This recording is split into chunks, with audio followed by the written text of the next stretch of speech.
Well, good morning. It's hot. It's in the 70s now, but it's going up to the mid 90s again. Not the best running weather. And it's like humid. So running through a swamp is what it feels like. It is what it is though, right? Looks like prices are still going up. You know, President Trump ran on bringing those prices down. It's been half a year, but it doesn't seem like his focus is on the prices. You know, maybe he thought the tariffs would do it, but they're not coming down. They're not coming down. And his focus now is on war with Iran. You know, which, my goodness, people are suffering. I remember when I first started teaching, right? Older teachers were doing pretty well, talking about retiring early, taking money they had to buy extra properties. Lots of people had multiple properties around town, you know, open up shops and stuff. This is in Pittsburgh, but salaries haven't gone up for teachers. Not since I've been a teacher. They've gone up a little bit, like 1% every 5 years or so. Cost of living goes up so much more. You know, but playing on that violin, sad violin, lots of people are worse off than teachers. In fact, I remember when I first started teaching, even though we were being paid so much, there were people that offered me jobs that paid twice as much, starting in random businesses that I had not heard of, doing things I wasn't trained to do, that they were willing to train me for entirely. You know, and I could have easily taken one of those jobs, but now in the business world, they look at teaching and they say, man, we're doing all this hard work and we can't do it, we can't make a living. Teachers are getting paid more than us.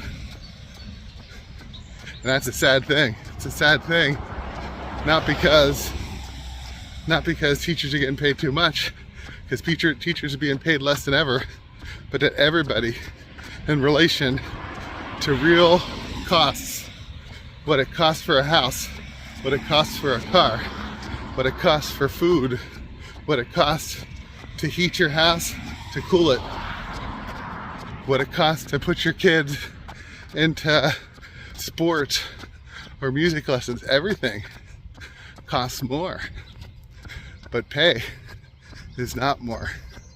This is a deeply philosophical problem.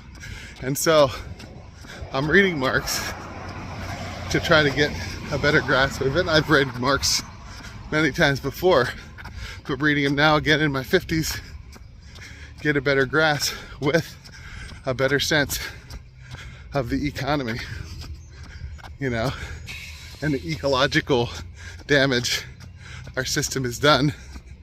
Maybe that's why everybody's being paid less. The earth is straining to sustain life that's bigger than a rat. You know, extreme heat, extreme cold, droughts, storms, flooding. Boy, I'm moving slow this morning, but maybe that's what summer's for, slow movement. Maybe it'd be smarter to jump on the bike tomorrow morning. So I just published my, I just had my article on adopting AI, on whether or not to use it, right? And setting up a formula for people to use to decide whether they're going to adopt it or not, based on conviviality. This old idea, classic idea of living well together. So does it increase your creativity? Does it increase your agency? Does it increase your contacts with people around you, your connections, your meaningful human experiences? And then, is it ecologically sustainable or environmentally damaged? Oddly enough, one of the 3 editors of that journal seemed to have put 3 or 4 line, I guess, response, negative attack, I guess, saying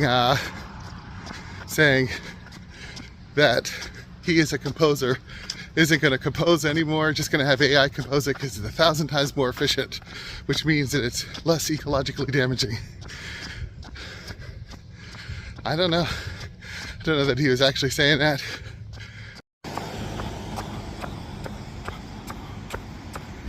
Doesn't understand what humans are or do. What is their species being? And that's what I'm reading in Marx right now, right? Species being, this idea of what we are. We are creatures who create. These aren't Marx's words. These are my Christian philosophy, right? We create. So even if AI only added 1% to the ecological damage of any creative activity, it wouldn't stop humans from adding their percentage.